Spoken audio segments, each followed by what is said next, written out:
Alright.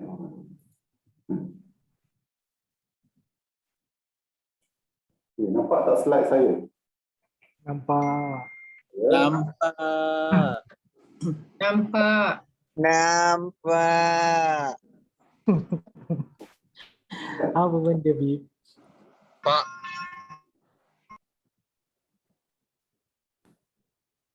Okey. Baik, bagi mengkati malam pula, bagi mengkati kelas kita pada malam ni, okey. Kita menjemput Ustaz Al-Fadil Habib untuk membacakan doa. Silakan.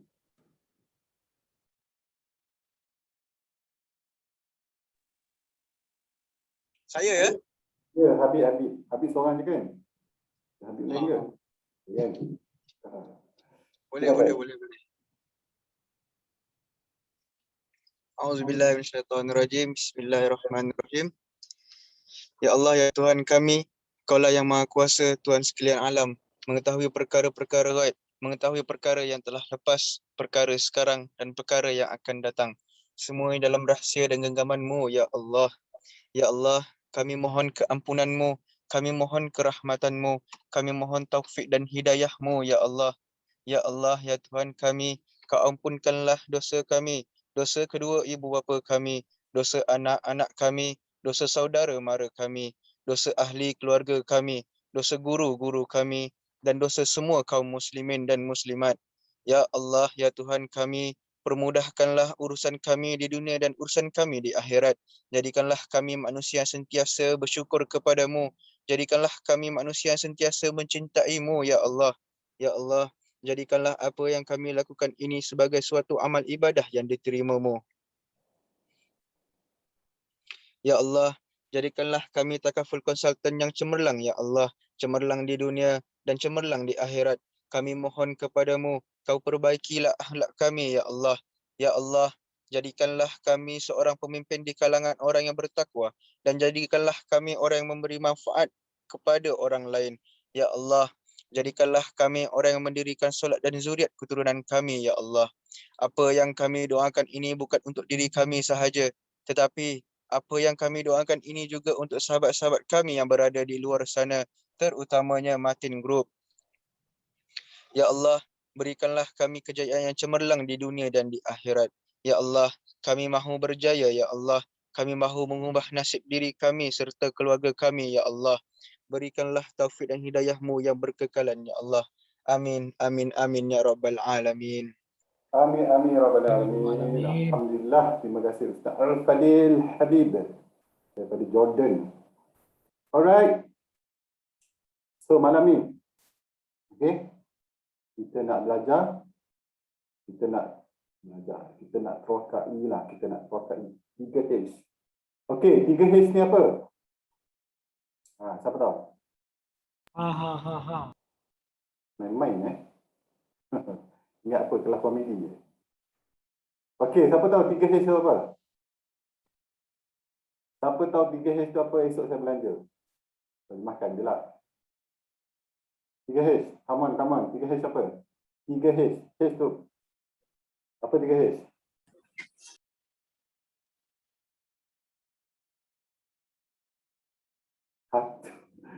Harta, hutang, hibah. Lagi?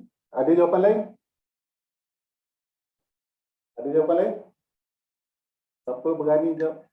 Mencabar Saidatul Ashikin? Tak ada? Halal haram harus. Oh. Siapa jawab tadi? Ustaz lah. Halal haram harus. Tak ada? Okay? Alright. Tak ada idea. Okay? Alright, sebelum kita pergi,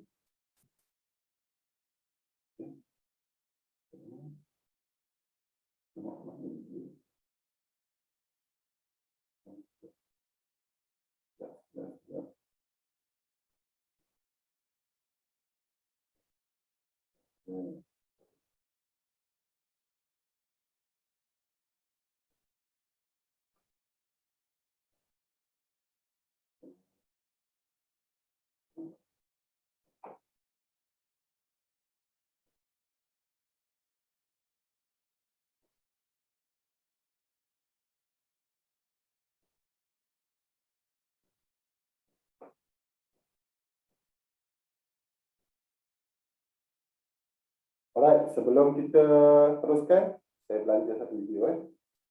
Was because I knew nothing when I got started. Right? I mean, you have to remember, I was 19 years old when I started Facebook, right? So, I mean, probably like the same age or younger than most of you guys. I think you would be young for this audience, actually. And I knew nothing about business at all, right? And I didn't even think that I was starting a company. I actually remember when I first came out here for the summer with Dustin because we wanted to learn from Silicon Valley companies. I remember driving up the 101 and seeing all these great companies and thinking to myself, oh wow, these are such amazing companies. Maybe one day I'll start a company. And I'd already started Facebook, right? And it like hadn't occurred to me that that was actually, so.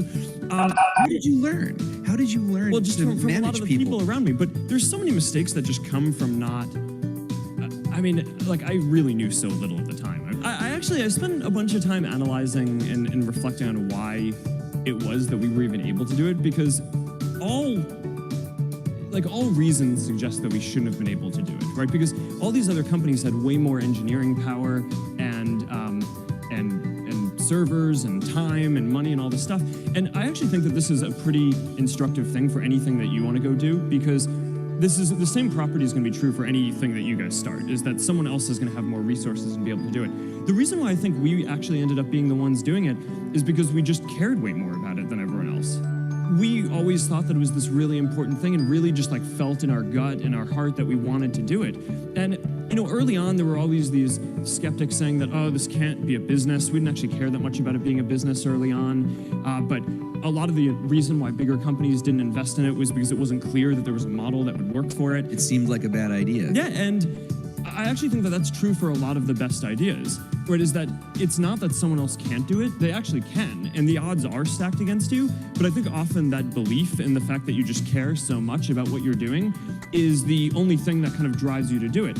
And, to be honest, that kind of drives me to this day. I mean, one of the big emphasis points for the company right now is internet.org. And, for a while we had this rallying cry of, can we connect 1 billion people?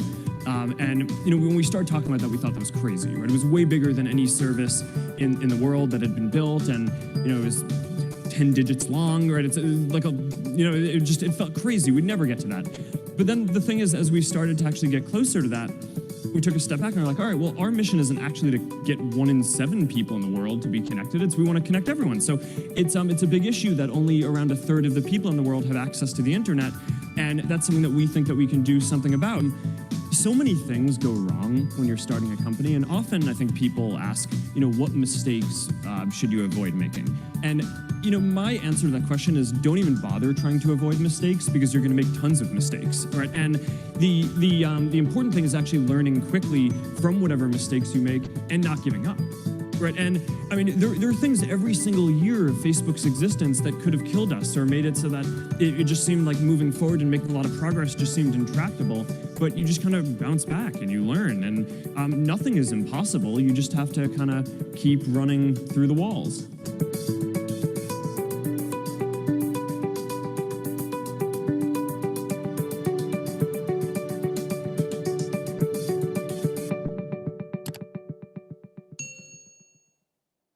Because I knew nothing.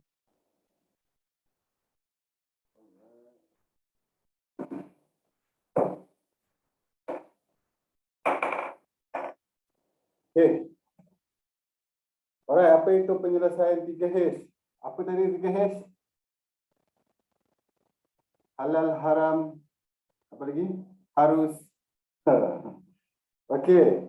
H pertama, harta. H kedua, hutang. H ketiga, hibah. Okey. So ini kita punya konsep idea ataupun idea yang kita nak present pada prospek kita. Kita guna 3H. Harta, hutang dengan hibah. Ini memang related dengan kehidupan kita lah hari-hari kan. Ada duit, kita bina harta, cipta harta. So, bila ada harta ni, of course akan ada hutang. Sebab kita beli kereta pun hutang kan. Jarang sekali lah orang beli kereta cash. Alright, then kita kena cipta hibah untuk melindungi aset dan juga hutang yang kita ada. Alright. Next. Mr. Prosper, you berkejaya. You ada kerja. You bekerja. You berbisnes. Right? Then, waktu kita sihat, Allah bagi kesempatan waktu, Allah bagi kudrat kepada kita, kesihatan yang baik, kita pergi bekerja. Ataupun kita berbisnes lah. You buat bisnes, then you dapat gaji. You dapat income lah. You ada income you sendiri. You ada duit you sendiri. Hasil titik peluh yang you bekerja. Then, okay, you of course ada komitmen setiap bulan. Ada expenses. Dia bayar bill, kan? Dia bayar semua benda yang setiap bulan yang wajib dia bayar, dia akan bayar. Dia akan jadi satu komitmen setiap bulan yang memang kena bayar. Dan bila kita ada income, hasil daripada kerja kita, kita bina harta. Alright, kita bina harta. Kita cipta kita punya aset. Aset kita cipta. Sebab kita dah bekerja ni kan. Masa tu you nak beli apa? Rumah. You beli kereta. Kerana you kahwin, ada anak. Maybe you nak buat bisnes. You nak beli building ke, tanah ke dan sebagainya.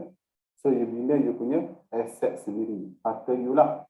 Then kalau kita beli rumah, kita beli kereta, kita beli bayar cash ataupun kita hutang. Of course, kita hutang lah. Right? Even orang tu dia banyak duit pun dia still hutang. Dia tak terus immediately beli cash lah. Melainkan ada certain perkara ataupun berlaku situasi yang berlainan dia akan beli cash. Kebanyakan pada antara kita hutang. Right?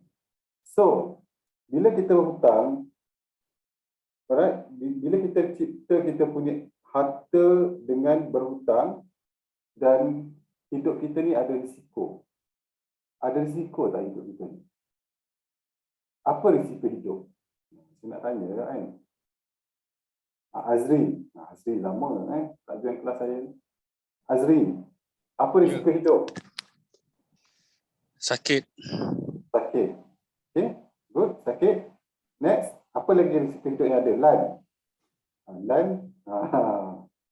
Yang baru saya nampak ni, maaflah saya akan terus bertanya lah. Lan. Ada lan. Apa risiko hidup kita? Sakit lagi?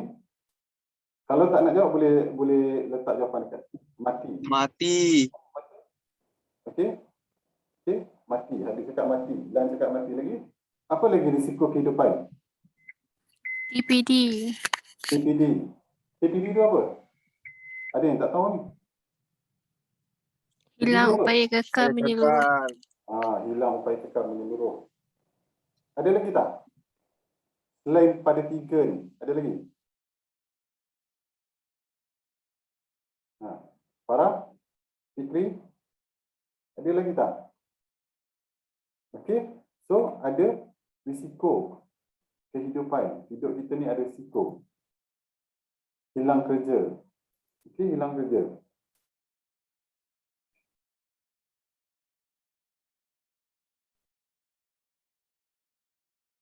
Okay. Risiko kehidupan. Yang pertama, mati. Okey. Yang kedua, hilang upaya. Yang ketiga, sakit kritikal lah, sakit yang tak ada bangun. Okey. 3 perkara yang utama risiko kehidupan yang berlaku pada kehidupan kita. Alright. So sebelum tu, boleh tak kita sedekahkan Al-Fatihah kepada Abang Khairi? Dia security guard dekat Menara Nazar. Okey, dia baru meninggal minggu lepas disebabkan COVID lah. Okey, so kita pun maybe some daripada kita yang pernah jumpa dia, maybe some daripada kita yang pernah kenal dia. Okey, terasa macam cepat lah. Perkara pertama dalam hidup kita ni yang paling dekat adalah kematian kan. Baru 2-3 hari yang lepas, minggu lepas saya bersembang dengan dia, tengok hari Sabtu tu dia dah pergi. Okey, jadi kita sedekahkan Al-Fatihah untuk beliau. Al-Fatihah.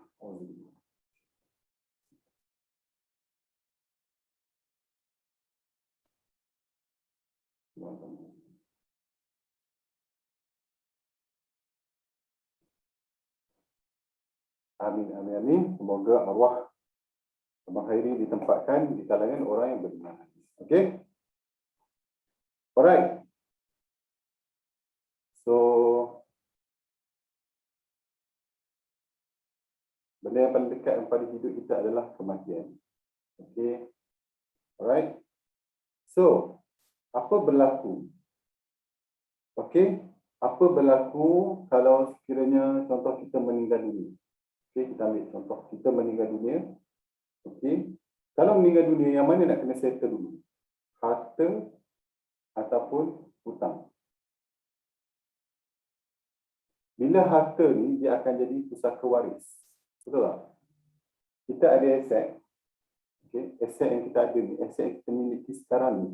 Bila sebelum kita meninggal, semua rumah kita, tanah kita, bangunan yang kita miliki, kereta, ladang, semua tu bila meninggal akan jadi pusaka, akan jadi harta pusaka, akan jadi pusaka waris. Okey, harta. Alright. Jadi yang hutang tu tetap jadi hutang lah, dan bila kita tinggalkan hutang, dia jadi apa? Jadi beban kepada waris. So, risiko kehidupan tadi tu, sekiranya seseorang cek prospek meninggal dunia, mana satu yang perlu diselesaikan dulu? Okey? Adakah dia perlu bahagikan harta dulu ataupun dia perlu selesaikan hutang dulu? Mana yang perlu? Hutang dulu. Okey? Ramai yang cakap hutang. Alright. So, kalau waris tu, sekiranya tuan badan tu yang meninggal dunia, orang yang bayar hutang sudah meninggal dunia, jadi warislah kena tanggung dia punya beban tu.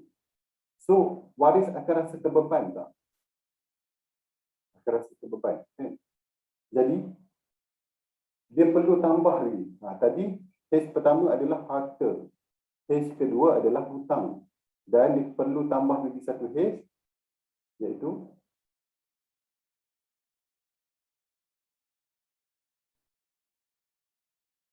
hibah. Case yang ketiga adalah hibah. Okey? Dia kena sediakan hibah ni. Sebab hibah ni, kalau untuk harta, dia memudahkan uruskan harta pusaka. Macam mana hibah ni boleh memudahkan untuk urus harta pusaka? Okey, kita dapat duit hibah ni antara 14 hari hingga 30 hari waktu bekerja. Okey, kalau all documentation semua lengkap, akan dapat dalam 30 hari lah, complete. Dan kalau di operasan, kalau kita ambil produk warisan plus, kan, dia ada khairat kematian 3,000. Khairat kematian ni dapat dalam waktu yang singkat, dalam 3 hari dah dapat.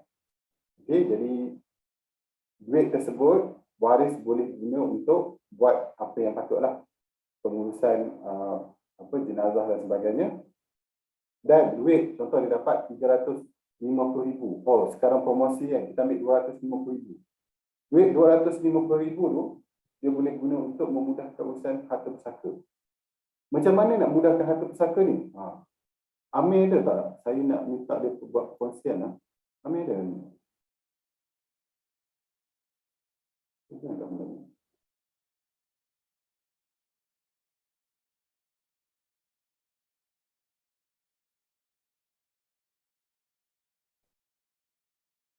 Tak ada. Amir tak ada. Sebab dia baru uruskan arwah pakcik dia kan. Okey, siapa yang dalam ni ada pengalaman uruskan harta pusaka? Ada tak? Boleh share tak macam mana susah ni? Boleh tak share kat sini? Saya selesaikan harta pusaka arwah suami. Okay, Nina boleh share sikit Macam mana Nina uruskan harta arwah suami? Berapa lama tempoh yang diperlukan? Suami meninggal tahun lepas, bulan 6. Nina decide untuk buat sendiri mula-mulanya. Okay. Tapi prosedur agak rumit sebab kena ulang alik mahkamah, lepas tu kena pergi pusaka kecil lagi, lepas tu isi form, salah isi form lah, pegawai ni cakap lain, yang ni cakap lain. At the end Nina hire lawyer. So sekarang baru sampai tahap dapat sijil faraid, belum dapat surat kuasa lagi. Sekarang dah nak dekat 2 tahun lah. Oh, 2 tahun Nina? Daripada arwah meninggal sampai sekarang dah ambil Hampir masa lah, setahun lebih lah. Jadi tahap yang 2 tahun tu dah sampai tahap mana? Baru sampai next ni untuk pergi ke mahkamah tinggi untuk dapatkan surat kuasa pula.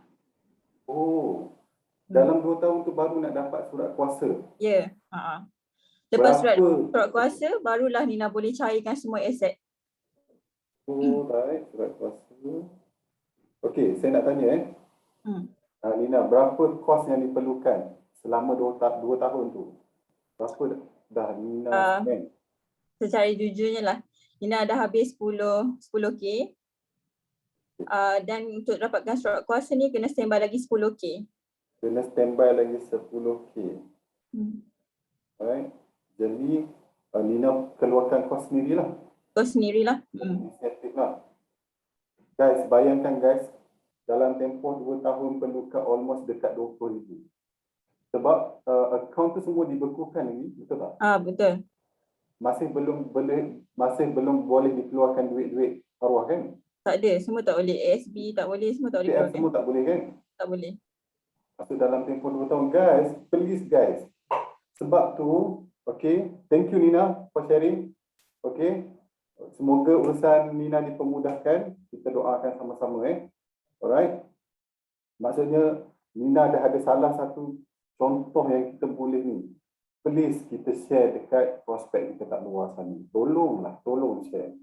Okay, kenapa dia kena ada hibah sekarang?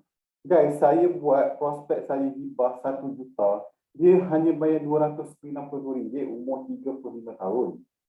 Kita ambil term 20 tahun. You all tak perlu pening kepala nak letak term sampai umur 70, 100 tahun. Tak perlu sebab plan sekarang ada sustainability. Automatic dia akan extend sampai 100 tahun. Kita letak dulu 20 tahun. Kita letak short term dulu sebab kita sendiri tak tahu apa berlaku dalam tempoh 20 tahun tu. Dan kita tak pernah jangka pun yang COVID ni ada pada tahun 2020. Padahal kita duk jangka 2020 ni kereta terbang. Yang terbang duit ke? Kita tak terbang. Kan? Semua macam-macam boleh. Unexpected semua boleh berlaku. Jadi, saya nak pesan kat sini. Kita bersungguh-sungguh. Kita share apa sahaja knowledge yang kita ada. Hibah ni sangat-sangat penting. Dia spend at least RM100, dia dapat RM250 sekarang ni promosi kan. Dia spend RM100, dia dapat RM250. Saya buat dekat klien saya $292, dia dapat 1 million protection plus dengan RM200,000 critical illness dengan contributor. Bayangkan. Dan kalau berlaku contoh dia meninggal sebab COVID, family dia dapat 100 juta pula. 1 juta hibah family dia dapat. Dan duit tersebut boleh diguna macam tuan-tuan macam Nina. Nak selesaikan surat kuasa tu ambil masa hampir 2 tahun. Surat kuasa itulah yang membuatkan kita boleh distributekan dia punya aset-aset dan akaun-akaun yang dah di-freeze.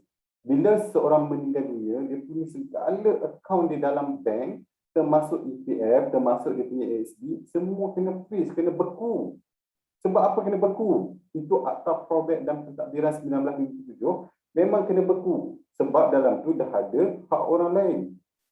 Kita tak nak makan hak batil. Okey, kita nak bagi yang memang untuk orang yang layak dapat hak dia, dia memang kena bagi. Tapi nak bagi tahu guys, bayangkanlah kalau Nina ni memang ada masalah keuangan pada waktu tu. Mana dia nak cari yang 20,000 ni? Duit belum dapat lagi ni, tapi terpaksa keluarkan duit. Kalau dia dah ada hibah waktu tu, kita letak penama adalah orang yang sayang, orang tu boleh dapat duit terus masuk dalam akaun dia. Dah tak ada problem dah, dia boleh guna untuk memudahkan usaha satu pesaka. Itu yang poin tadi tu, urus satu pesaka tu. Kalau kita tak ada duit, jadi beban tak? Sebab tu sekarang ni berapa juta, berapa bilion harta umat Islam yang kena beku. Okey, saya nak tanya. Berapa bilion? Guys. Berapa bilion yang sekarang tengah beku ni? Umat Islam punya harta ni, berapa bilion? Bukan juta tau, bilion. 1,000 juta bersamaan dengan 1 bilion. Berapa bilion? Hari tu saya cek 80 bilion. Sekarang almost berapa bilion? 90 tak silap. Kan 90 bilion guys. Tolong guys, kita kena bagi tahu prospek kita. Kalau dia tak ada duit, dengan dia nak urus anak dia lagi, kalau dia bekerja hanya, bayangkan kalau gaji dia 2,000, 3,000, macam mana? Itu satu part. Yang satu part lagi berlaku apa? Hutang. Hutang ni benda pertama yang kena selesaikan. Okey, waris kena selesaikan hutang. Hutang ni wajib guys. Hutang ni wajib. Jadi bila dia ada hibah, selesaikan hutang. Sebab tu hibah ni, kalau hutang dia 500,000, kita kalau boleh janganlah buat hibah 500,000. Dah hutang 500,000, kita buat hibah. Habis hibah tu bayar hutang je. Jadi anak isteri nak makan apa? Kalau hutang dia 500,000, kita buat 1 juta. Okey, 500,000 tu selesaikan hutang dulu. Dan 500,000 tu lagi untuk dia cara kehidupan dia dan uruskan harta pusaka tadi. Buat macam tu. Okey, kalau hutang dia 1 juta, kita buatlah 1.5 juta ataupun 2 juta. At least hutang tu dah ada portion untuk kita selesaikan. Dan 500,000 tu untuk dia guna cara kehidupan dia.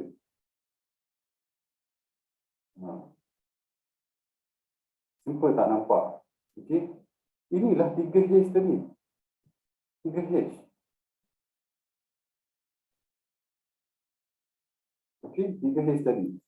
Guys, sangat penting. Nampak macam kecil kan? Tapi inilah sebenarnya yang membantu kehidupan dia. Yang 3H tadi. Dia dah kumpul harta tu selama 30 tahun. 40 tahun. Okey? Dan dia cipta juga hutang. Sebab tak semua orang beli terus dengan cash. Orang kalau ada duit banyak cash pun, dia tak beli terus lah. Sejuta bayar cash di rumah. Tak ada. Dia tetap akan buat hutang. Okay? Dan apa yang dia akan tinggalkan kat family dia. Sebab risiko yang paling dekat dengan kehidupan kita adalah kematian. Kematian yang paling dekat.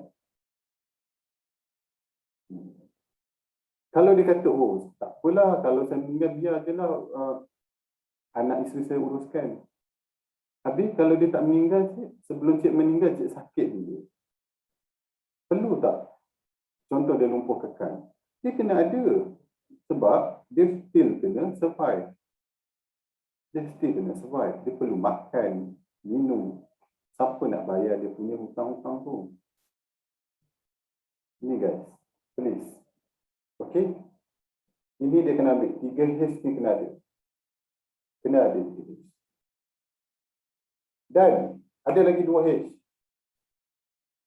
Okay? Apa lagi 2H? Apa lagi 2H? Apa lagi 2H ni?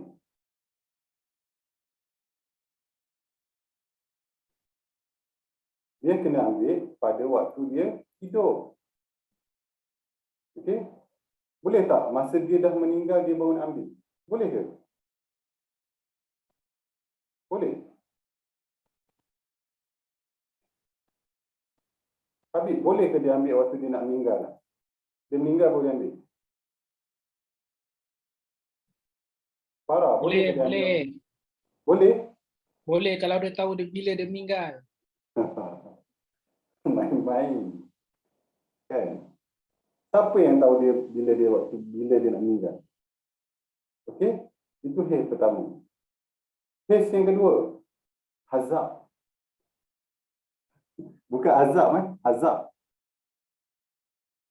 Okey? Okey, kalau azab tu biasa. Kalau dia tak ada hibah, apa berlaku? Dia azab. Okey, dia kena azab. Dia terasa beban tu kalau dia tak ada.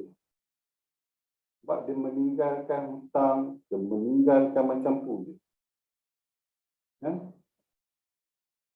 So kalau kita ni sebagai pencari nafkah dalam keluarga, kita meninggal dunia, kita tinggalkan portion yang banyak untuk family, mesti anak-anak dan pasangan mendoakan lebih baik.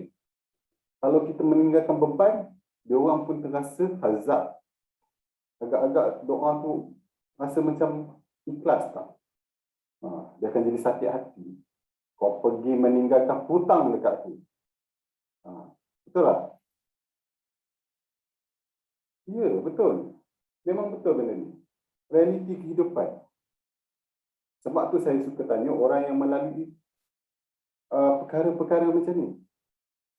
Okey, saya nak tanya sekali lah lagi dekat Nina. Okey, Nina. Okey, Nina, to be honest emosi affected tak masa Nina uruskan semua segala hal ni? Secara jujurnya lah, memang emosi tak stable sampai sekarang, especially setiap kali kena pergi mahkamah, facing semua pasal tentang husband. So dulu dia ada dengan kita, sekarang dia tak ada dengan kita. Kita hanya memegang bawa sijil kematian je samping dengan Nina, dan Nina sedang menguruskan segala harta atas nama dia. Memang emosi tak stable lah. Dan lagi satu, Nina nak hibah ni bukan setakat boleh selesaikan untuk urusan untuk kita bayar lawyer ke apa ke, tapi sekurang-kurangnya dengan hibah kita boleh bayar dulu portion waris-waris yang lain. Ya, betul. Tepat. Sebab itu lebih mudah dan tidak perlu bawa mereka semua ke mahkamah. Jadi kalau dulu Nina ada hibah, arwah suami tinggalkan hibah, Nina boleh bayar semua portion dan Nina je yang akan pergi mahkamah. Tidak perlu bawa ibu mertua, tak perlu bawa adik-beradik yang lain, sebab akan kira macam diorang pun rasa Nina macam melecehkan. Sebenarnya bukan Nina lecehkan, tapi mahkamah punya prosedur sebab Nina tak ada anak. Jadi Nina kena bawa waris yang lain juga untuk masuk sekali ke kandang saksi lah. Oh, jadi kalau contohnya macam adik-beradik arwah suami tu ada hak, dia kena pergi mahkamah macam tu? Mereka pun kena pergi sebab mereka nak tuntut faraid, dia tak nak lepaskan hak. Jadi semua yang nak tuntut tu kena masuk sekali. Okay, baru saya tahu lah guys. Thank you Nina, thank you for your sharing. Okay guys, paling penting emosi memang akan affected. Kepada pasangan, please, okay, please suruh suami ambil hibah. Okay, siapa jadi bini saya dah ada 1 juta hibah. So bini saya akan dapat 1 juta hibah lah. Okay, please lah guys, please suruh lah. Okay, kalau dia tak nak ambil, suruhlah wife dia ambil untuk dia. Tolonglah, kan? Tolonglah. Sedih pun sedih, tak apalah. You all cakap kelas malam ni sedih, memang sedih. Memang nak bagi sedih. Kan? Hanya orang yang lalui saja dia akan faham macam mana. Tolonglah. Okey, tolonglah. Kan? Yelah orang yang kita sayang, kita duduk sekali kan. Tiba-tiba diuji macam ni kan. Allah nak uji kita kan. Tolonglah, tolong. Bukan nak jadi mata duitan tau. Tapi dekat dunia sekarang ni, segala-gala perlukan duit. Kan? Kita memang sayang tapi perlukan duit untuk uruskan semua benda. Dan paling penting, Nina cakap tadi, dia cakap apa ni? Kita bagi duit hibah ni, bagi siap-siap dekat portion hak waris tu. Kalau rumah tu nilai dia 500,000, okey, katalah mak tu dia berhak untuk dapat 1/6. Okey, bagi dulu portion mak tu. Betul lah Nina? Kan? Bagi dulu kat adik-beradik supaya tak ada pergaduhan. Betul kan? Betul, dia macam ni, bila dia dah, macam lawyer pun cakap hari tu, kalau Nina ada portion, Nina ada duit yang beratus-ribu untuk bayar mereka punya portion, Nina boleh bayar dan mereka akan sign satu form DDA, iaitu melepaskan sebab Nina dah bagi dengan bayaran. Borang apa? Form apa? Form DDA. DDA. Dalam tu maksudnya dia dah Dia nak melepaskan ambil hak mana lah. form tu? Form tu ada dekat dalam pusaka kecil punya website. Kita kecil, ya. Right, so okey, teruskan Nina. Sorry. Jadi bila Nina dah bayar portion, so dia orang akan sign form tu, maksudnya Nina je yang akan berulang alik dekat mahkamah lah macam tu. Oh, Jadi tak adalah drag diorang sampai 2 tahun untuk dapatkan harta pusaka. Jadi Nina pun dapat mudahkan urusan mereka. Jadi macam sekarang ni sama-sama susah. Nina susah, mereka pun susah. betul tak Nina? Bukan senang nak dapat masa dia orang kan. Setiap orang masa tak Ya. sama kan. Dia jadi lambat ni sebabkan masa kita tak sama. Bila mahkamah bagi waktu, Nina dah free tapi mereka pula tak free. Jadi kena extend lagi. Macam tu. Yes. Thank you Nina. Guys, memang betul. First, sekarang ni kalau kita ada portion untuk hak waris tu, bila kita dah settle tu memang dah lega. Kita pun kalau boleh pergi pejabat tanah, mahkamah apa semua, kalau boleh kita tak nak lah angkut satu bas bawa pergi. Kan? Bukan semua orang ada masa yang sama macam kita. Mungkin kita free, orang lain pula tak free. Elok-elok boleh sebulan dah jadi 2 tahun. Elok-elok boleh 6 bulan dah jadi 3 tahun. Jadi itu yang penting orang tak nampak. Orang tak nampak sekarang ni. Kan dia selalu saya jumpa kan, saya basic macam ni, dia cakap apa? Tak apalah, adik-beradik saya semua baik. Hello, masa sekarang memang semua baik. Percaya tak, semua baik. Saya pernah jumpa satu family, memang anak-anak dia belajar dekat Al-Azhar semua tau. Ayah meninggal tinggal sekangkang kera je. Dia punya aset tu, dia punya harta tu. Berebut, bergaduh. Bayangkan, bersongkok, berkeban segala bagai. Jadi mana orang akan jadi gelap mata dengan duit ni? Saya lah. Nak pula time-time you all diuji tak ada duit. Sebab tu orang tak nampak tau. Dia tak nampak benda ni you all kena share dekat public dekat luar sana. Bagi tahu. Kena apa kena ambil sekarang ni. Bukan dia duk ingat ambil ni, dia bayar. Kalau tak jadi apa macam mana? Dia duk fikir kalau tak jadi apa.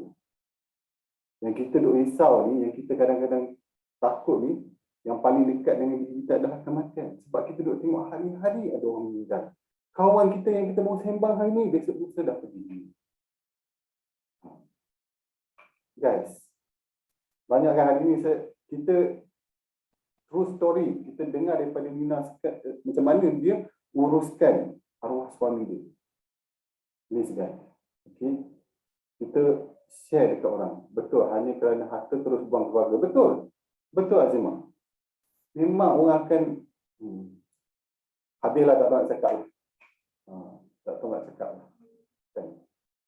So dengan adanya duit hibah ni memudahkan kan. Right. Okay. Dia kelas malam ni beremosi sikit lah. Kan kita, betul saya selalu cakap kalau kita nak share dengan klien kan, kita sedih, kita menangis pun tak apa. Sebab supaya apa yang kita share ni sampai dekat lubuk hati dia.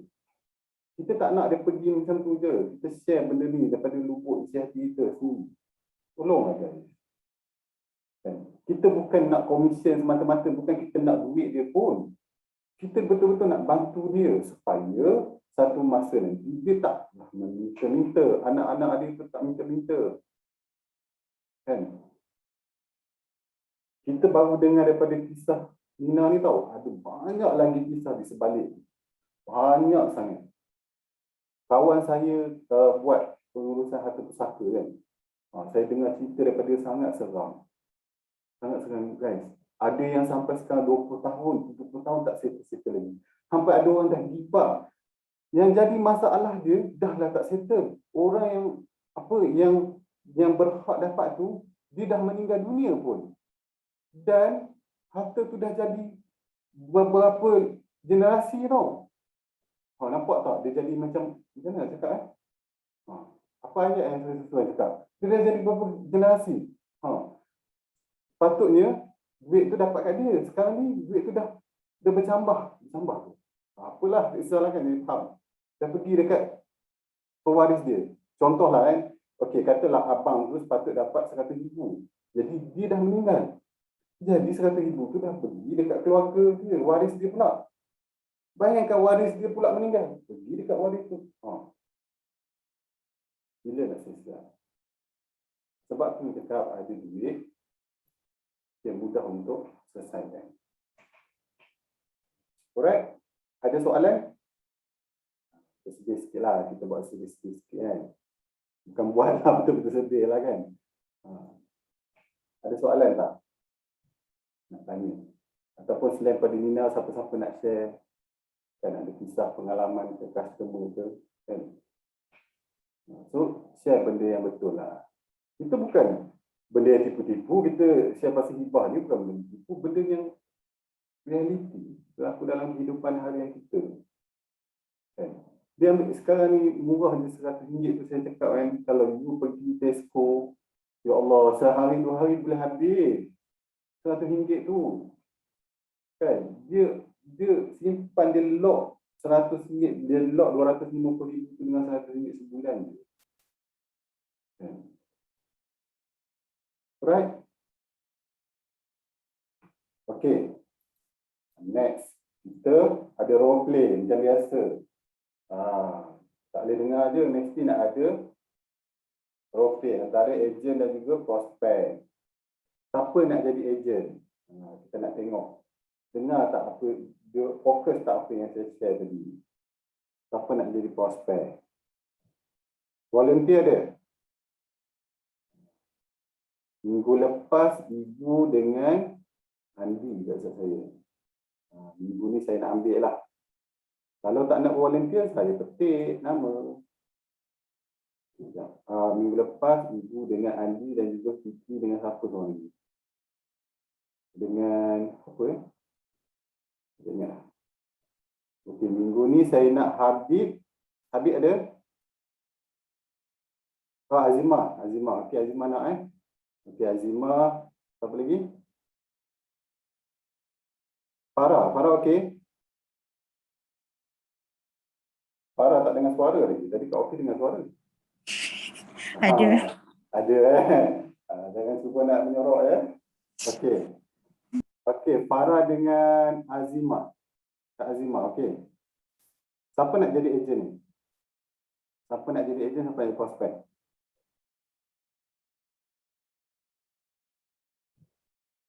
Para prospek lah. Saya nak jadi prospek. Oh. Okey, Farah jadi ejen boleh? Kalau tak boleh, Kena cuba. Kalau tidak sampai bila you cakap tak boleh? Come on, Farah. Come on. Apa Farah? Tadi dah submit 3 kes Farah. mana ada. Come on, sis Farah. Come on. Amin. boleh. Ya Tu ada orang nak tu, siapa tu? Syaf. Okey, sabar. Saya ikut Oi. turn ya. Sekejap, saya ikut turn. Saya buka balik slide tadi. Tak apa, kita sama-sama belajar guys. Please lah. You jangan rasa malu apa semua. This time untuk kita belajar. Okey, sebab nanti bila kita dah jumpa real prospek apa semua, masa tu you nak belajar ke tak? You dah masa tu dah berhadapan dengan situasi yang sebenar. Okey, Farah boleh Farah? Kak Azimah okey? Farah sebagai ejen, Kak Azimah sebagai prospek. Saya buka siap-siap slide ni, you boleh guna. Okey, kalau salah tak apa, kita belajar sama-sama. Apa yang you faham saja diterangkan.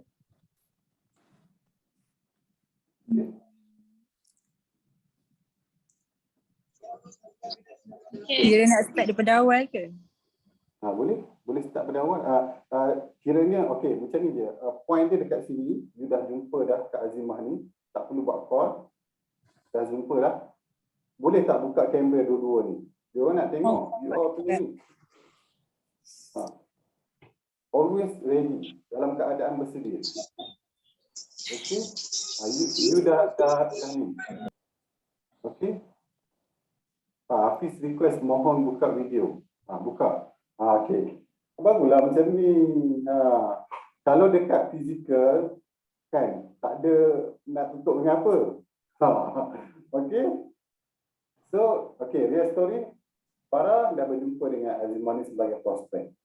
Syed, apa yang Farah faham, Farah terangkan. Okay, action. So tak means nak start macam tanya dia kerja macam tu ke? Boleh? Boleh? Tak, Miss kerja kat mana pun boleh. Sikit-sikit lah intro. Okay, try. Boleh. Ramai yang bagi semangat ni. Go Farah, go. Apa?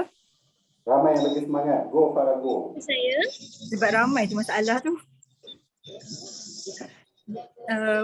Boleh saya tahu Puan Azimah kerja kat mana saya tak bekerja, saya just suri rumah saja. Suri rumah. So income dari mana? Suami sepenuhnya. Suami sepenuhnya. Okay, dan untuk komitmen macam mana? Memang pun suami. Tapi saya sekarang saya ada buat part time lah, iaitu saya ada buat meniaga online keripik. So dalam masa yang sama kita membantu suami dari segi semua ini juga lah, tanpa pembelajaran anak-anak orang kita. Okay, so Puan pernah terfikir tak? Betul ke macam ni? Puan pernah terfikir tak risiko-risiko kehidupan lah? Pernah juga, kalau lah apa-apa terjadi kan kat saya atau kat suami, macam mana dengan anak yang ramai ni kan, so terfikir juga siapa yang nak menjaganya, siapa yang nak membesarkannya. Okay. Betul ke macam ni cikgu? Teruskan. Okay. So andai kata apa-apa terjadi pada husband, macam mana dengan komitmen tu? Itu yang tengah fikir tu. Okay, so kalau macam kalau kita kerja untuk ni, kerja untuk harta kan? Macam mana macam tak jadi je. Teruskan Farah. Tak apa. Okey, dah. Ya. Okay, normally kalau kita kerja memang kita untuk kumpul harta, betul tak? Ingat tak? Sangkut, sorry. Kalau Saya kita kat luar ni, kerja kat rumah memang tak maaf ya semua. Kat rumah ni memang tak ada lain. Terpaksa keluar. Oh, okey. Okay, kalau kita kerja biasa je untuk kita kumpul harta, betul tak? Ya betul.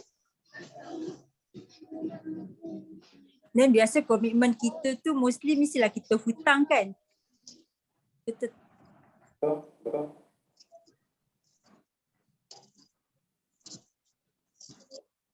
Ya betul.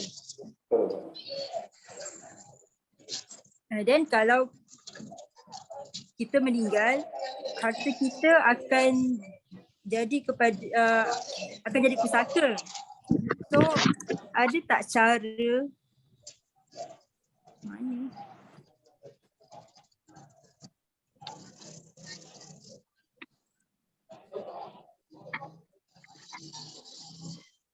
Sorry tak dengar. Sangkut, sorry. Azimah, try to off camera. Okay. Okay, dengar. Teruskan. Dengar. Dengar. Teruskan. Hello. Azimah dengar tak? Okay, ya saya dengar. Teruskan. Okey, kalau jadi apa-apa, kita punya harta akan jadi pusaka, betul tak? Ya betul. Aku rasa bila komitmen, mostly kita akan beli kita punya apa macam rumah ke kereta mestilah hutang kan? Jarang buy cash. Memanglah semua mesti kena hutang. Okay, so once husband dah meninggal, hutang tu still kena bayar ke tak? Still kena bayar. Okay, even harta, kalau ada harta sekalipun, harta tu boleh direct dapat pada Puan Azimah ke tak? Tak, sebab dia ada family juga. So selalunya kalau harta kena difaraidkan lah. Okay, then ada cara tak yang boleh untuk kita settlekan? Sebab kalau pusaka tu kita akan jadi problem untuk bagi kepada ikut faraid lah kan? Bukan maksudnya macam tu lah. Macam mana nak settlekan hutang-hutang tu? Ada tak cara? Setahu saya kalau daripada satu yang saya tahulah melalui bolehlah kita nak settlekan harta-harta tu, tapi kalau selain daripada tu kena faraid jugalah. Okay, betul. So itulah kepentingan hibah. So hibah tu boleh memudahkan untuk kita settlekan hutang arwah dan juga untuk kita settlekan portion kita lah dengan cepat. Macam tu lah kot.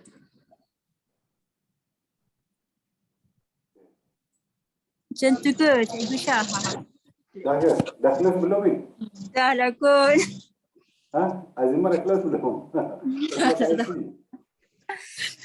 Saya tergantung lagi. Saya tak pandai. Okey, tak nak close kan? Dia aja dulu. Okay, so Puan Azimah macam mana? Jangan buat saya nangis. Apa pendapat Puan Azimah? Pada saya, pendapat saya, hibah tu adalah sesuatu yang sangat penting untuk setiap keluarga. Sebab itu untuk melindungi masa akan datang. Kita tak tahu apa yang akan jadi di masa akan datang. Jadi pada saya, benda hibah ni memang penting lah. Sangat penting lah. Macam kalau kita gaji kita pun kita rasa sangat penting. Sebab kalau tak ada gaji, kita tak boleh teruskan hidup. So, macam itu juga hibah. Kalau kita tak ada hibah, macam mana anak-anak kita nak teruskan hidup? Okay, betul. Puan Azimah jadi ejen dah. Hai, tu very good. Close dulu minta IC. Okay, Puan Azimah, kalau macam tu kita boleh terus proceed? Boleh. Jangan minta IC ke belum? Okay, bagi IC. Okey. Maafkan saya. Okey, tahniah Farah dan juga Kak Azimah. Okey. Alright, Farah, jangan rasa jangan rasa macam betul ke. Buat saja, jalan terus kan. Betul tak betul tu nombor 2. Yang penting niat kita tu, kita nak sampaikan apa yang sepatutnya kita kena sampaikan. Okey. Tapi kena praktiskan lagi lah. Sebab tu kita belajar dalam kelas ni. Kalau kita tak praktis dalam kelas, tak tahu kat luar pun belum tentu. Okey? Alright. So, saya nak cari lagi pasangan. Siapa yang nak volunteer? Habib ni. Habib ada tak? Diam terus ni siapa yang ejen baru?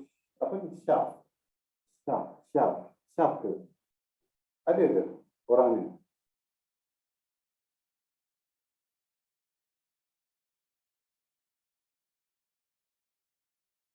Amira ejen baru ke? Ya, saya. Dengar tak suara saya? Dengar. Okey. Saya ejen baru. Ejen baru. Okey. Hai. Amira bawah siapa ya? Saya Hafiz dengan Cik Safwan ya. Okay, baik. Saya ada Hafiz lah. Okey, Amira. Okey, kita minta Amira dengan okey, jap. Apa ni ya? Farahana, ada Farahana? Farahana ada? Ada. Okey. Boleh buat role play sekejap. Farahana jadi Boleh. Farahana jadi ejen. Jadi siapa nama? Soalan lagi siapa boleh? Siapa soalan lagi ni? Boleh nak cepat lupa kan, dah tua. Ya tak? Amira. Ya saya. Okey, Farahana dengan Amira boleh buka kamera sekejap saja. Okey, saya buka dah. Nampak tak? Nampak. Okay, Farahana. Ya. Okay, are you ready? Boleh buka kamera sekejap?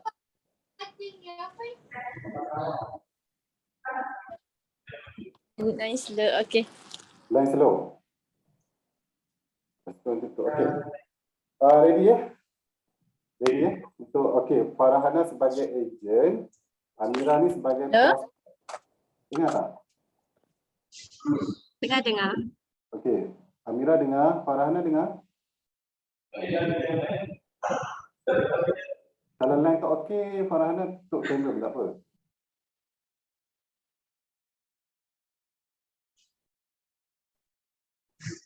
Oh, ni start sungguh ni.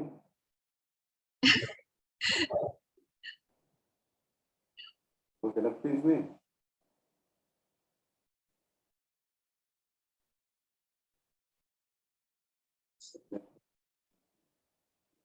Kita pun tak tahu siapa yang line okey kan. Okey, tak apa. Alright, kita cari line Ada lagi.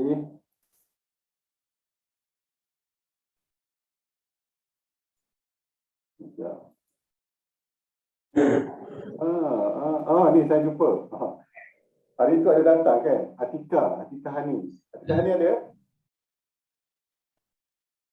Atika Hani. Okey, Atika.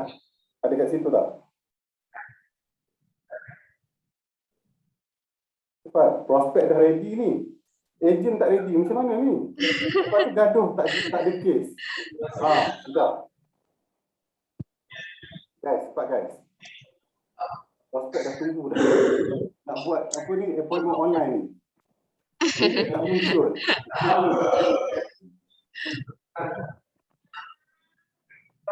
Okey, Hajar ada Hajar.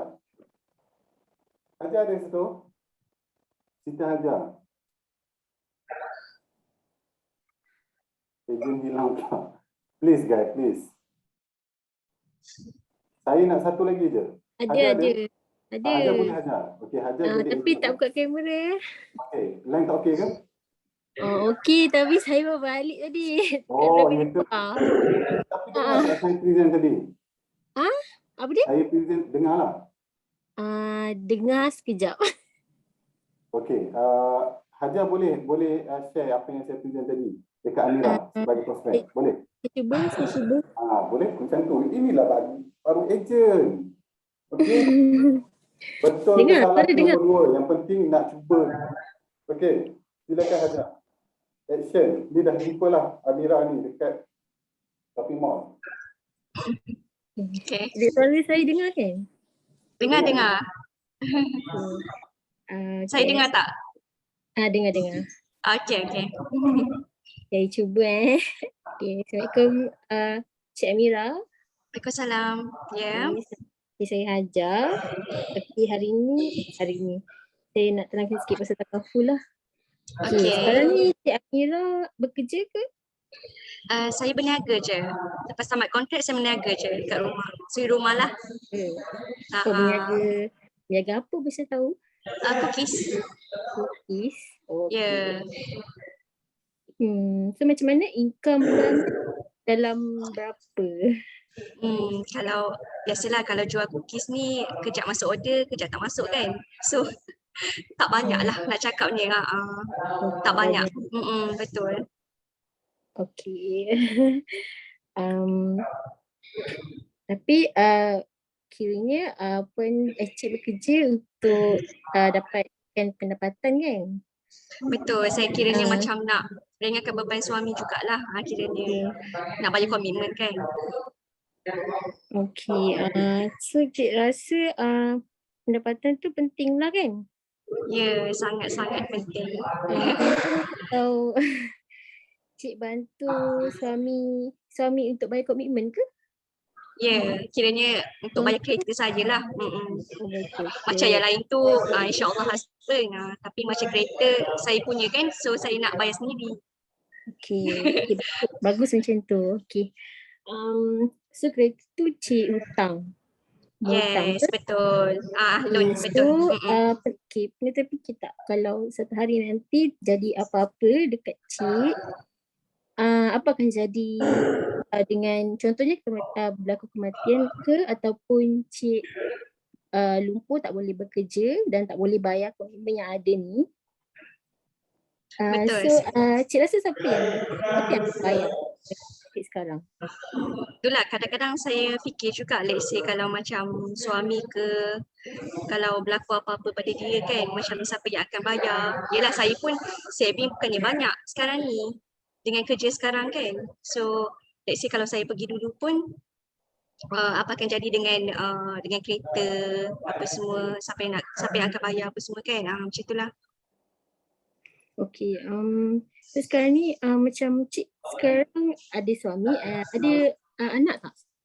Tak ada, belum lagi. Oh, belum ada rezeki lah. Ya, betul. Okey. Okay, so ni lepas tu cik tahu tak yang macam saya cerita tadi lah, kehidupan kita ni penuh dengan risiko lah. Okay, risiko tu macam yang saya cakap tadi lah, kematian ke ataupun sakit kritikal ataupun lumpuh. Okay, lepas tu apa tak kat situ. Okay, contoh kalau cik dah kerja kan, so maksudnya cik dah nikah, lepas tu cik dah ada harta sendiri, betul tak? Ya, tapi tak banyak lah. So okay, contoh kalau berlaku musibah lah dalam kehidupan kan, macam berlaku kematian, tu harta tu akan jadi harta pusaka. Ya. Pada waris yang tinggal lah. Lepas tu so dekat sini saya nak suggest maksudnya macam mana cakap betul ke ni? Betul ke cikgu? Okay. So, dah close belum? Belum. Prospek macam mana? Prospek setuju ke tak? Cik, okay. Nak tak saya suggestkan satu plan ni yang cik macam tu yang nak cakap. Teruskan. Cik start pula. Betul. Boleh. Saya pun bila Puan Nak Hajar cakap pasal hibah ni, saya pun macam tertarik pula. Nak ambil.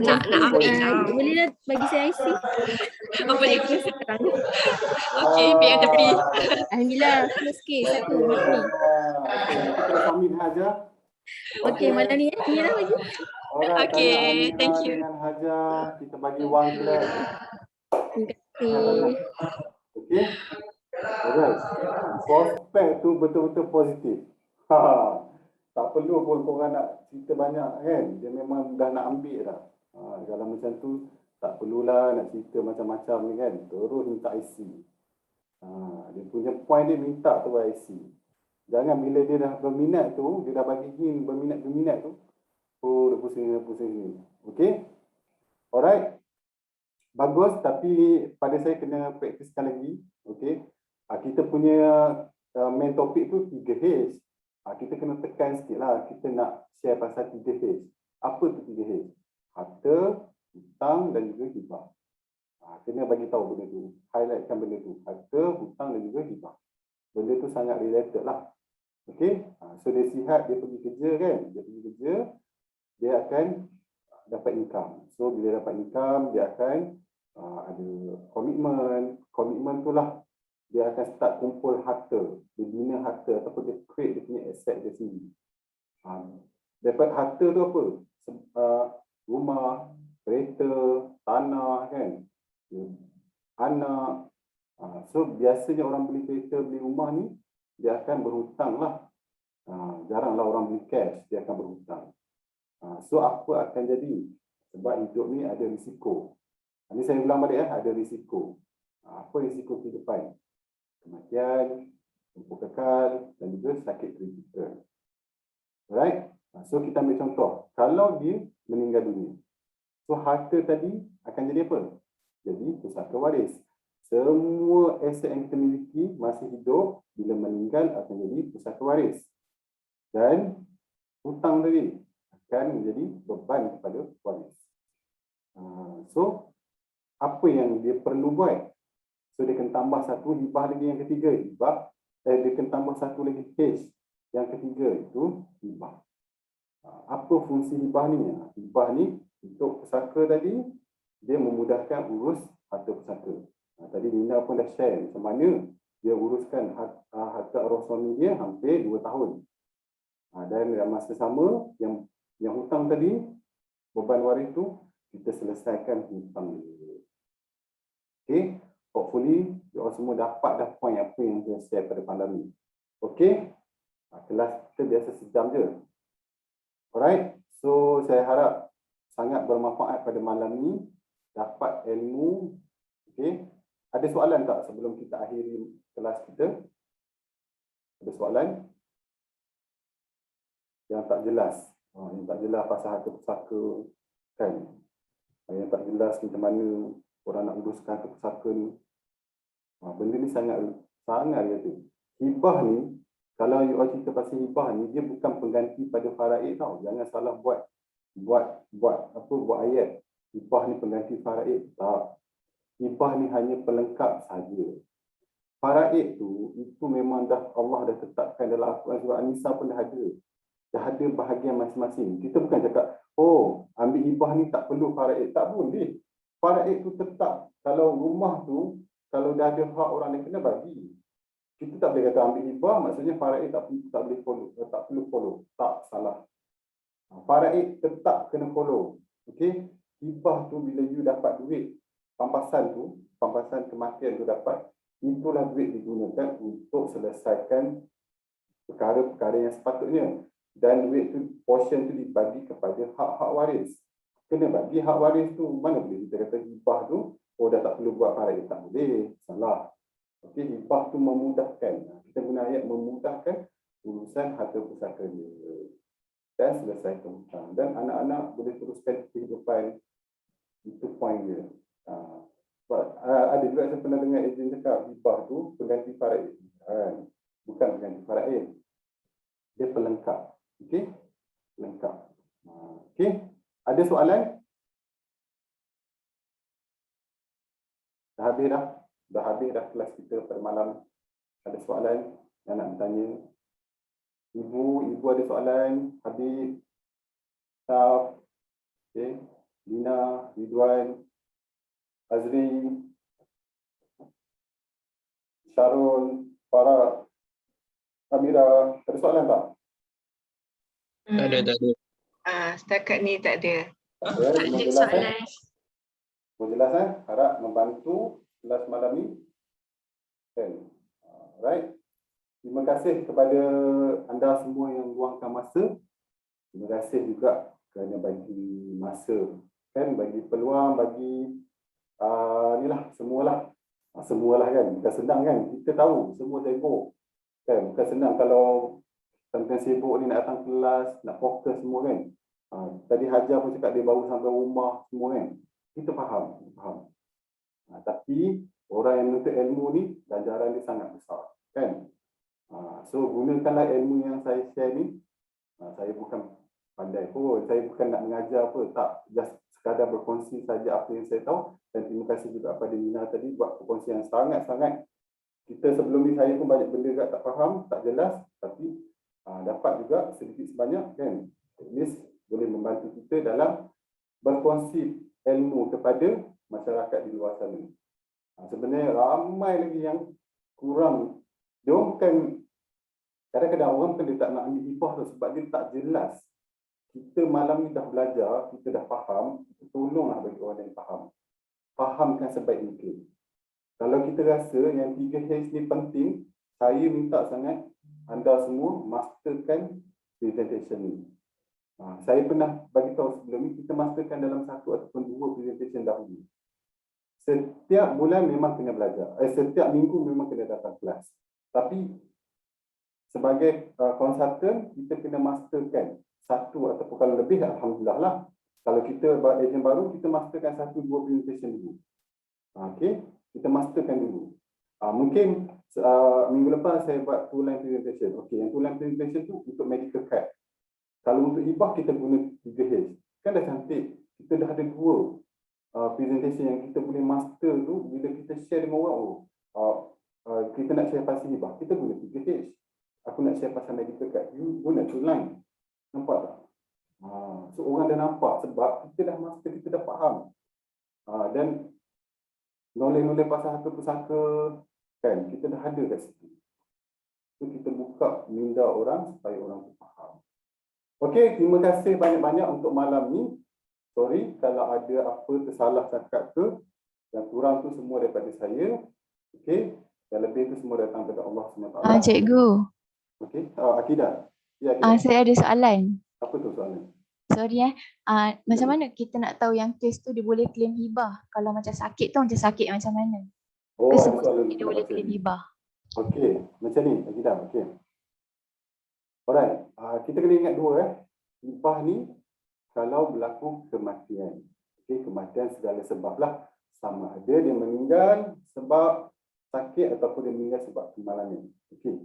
Takaful ni kalau dia meninggal sebab bunuh diri pun dia dapat. Tapi syarat dia kena bulan yang ke-13. Tahun pertama bunuh diri dapat, tahun kedua bunuh diri dapat. Bukan nak suruh bunuh diri tapi nak bagi tahu ada. Memang dapat dia punya benefit. Hibah ni bila dia meninggal dunia baru dia dapat.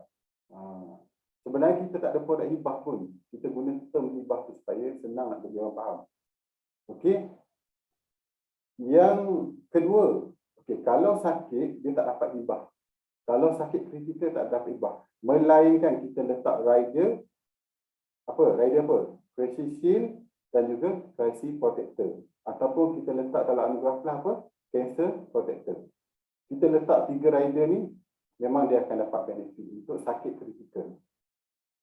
Kalau kita hanya letak dia punya sum covered untuk hibah dan juga lumpuh kekal. Lumpuh kekal ni untuk TPD dia ada dia punya definition dia.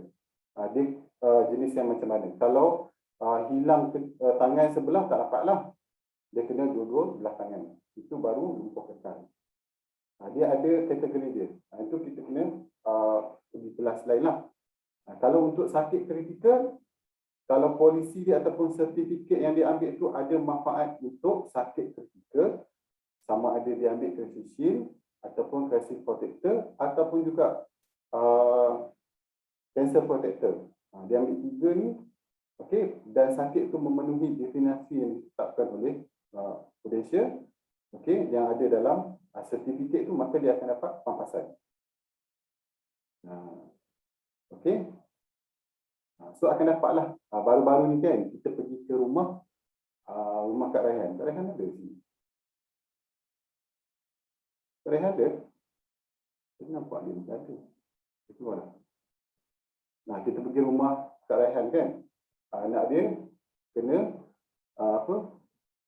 Sakit apa SSPE. Siapa boleh tolong? Apa sakit apa?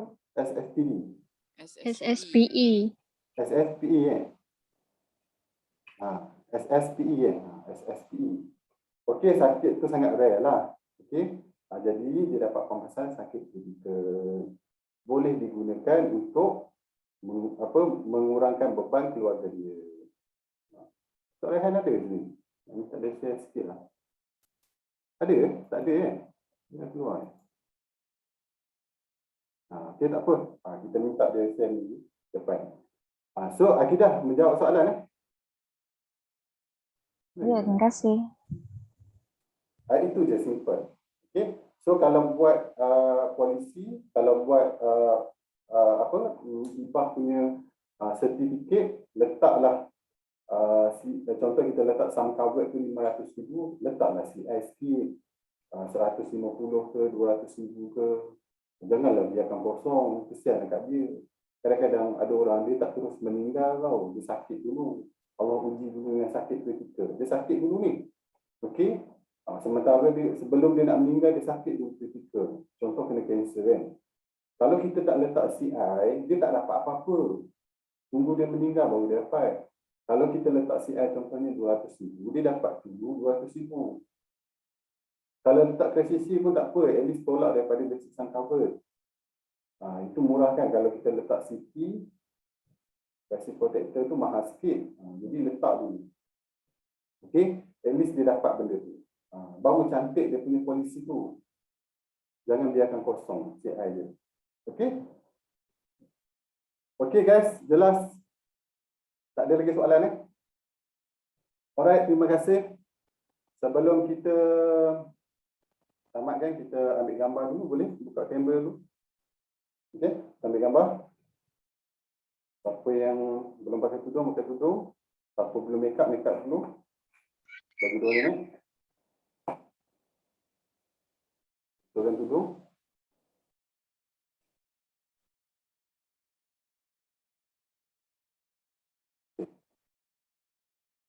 Fikri baru tidur. Okey, ready ya? Page pertama ready? Okey. Alright, ready? Senyum. One. Semua senyum. 1, 2, 3.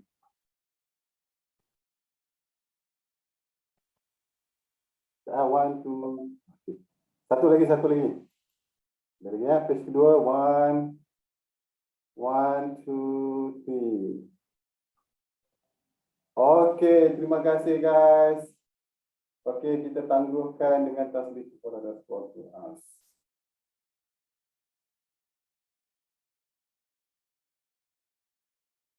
Okey, Assalamualaikum warahmatullahi wabarakatuh dan selamat malam. Jumpa lagi minggu depan. Cikgu Syah. Terima kasih Cikgu Syah. Thank you, Cikgu Syah. Terima kasih Cikgu Syah. Terima kasih Cikgu Syah. Thank you, Syah. Thank you. Cikgu Syah. Cikgu Syah. Muah. Wow. Terima kasih Abang Syarul. Oi, apa nak bang?